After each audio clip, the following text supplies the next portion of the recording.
La secrétaire exécutive du Conseil national de lutte contre la vie chère, en mission d'évaluation dans les régions du Guémon, du Cavali et du Haut-Sassandra, Dr Rani Didis Bakone, veut s'assurer de la bonne exécution des activités relatives au PUGA 2, programme d'urgence de soutien aux filières agricoles. Un programme mis sur pied par le gouvernement pour renforcer la sécurité alimentaire en Côte d'Ivoire. Au niveau de Diokoui, nous avons eu à mettre en place 300 hectares de manioc par 230 producteurs.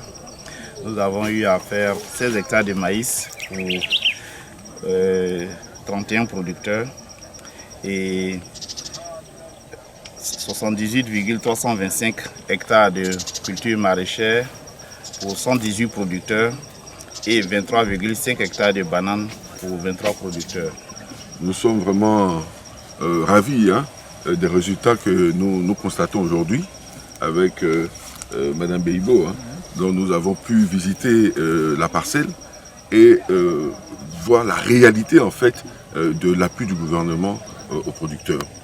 Et ça, je veux dire, c'est vraiment montrer à quel point l'action gouvernementale est au plus près des populations.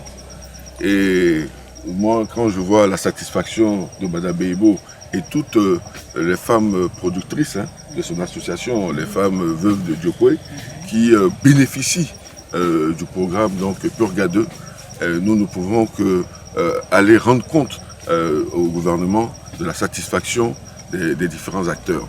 À terme, le PUGA 2 vise la production de 100 000 tonnes de produits maraîchers, 150 000 tonnes de manioc, 40 000 tonnes de maïs, 4 750 tonnes de bananes plantées en culture pluviale et 5 250 tonnes en culture irriguée. Des défis réalisables avec un peu plus de soutien selon les exploitants agricoles.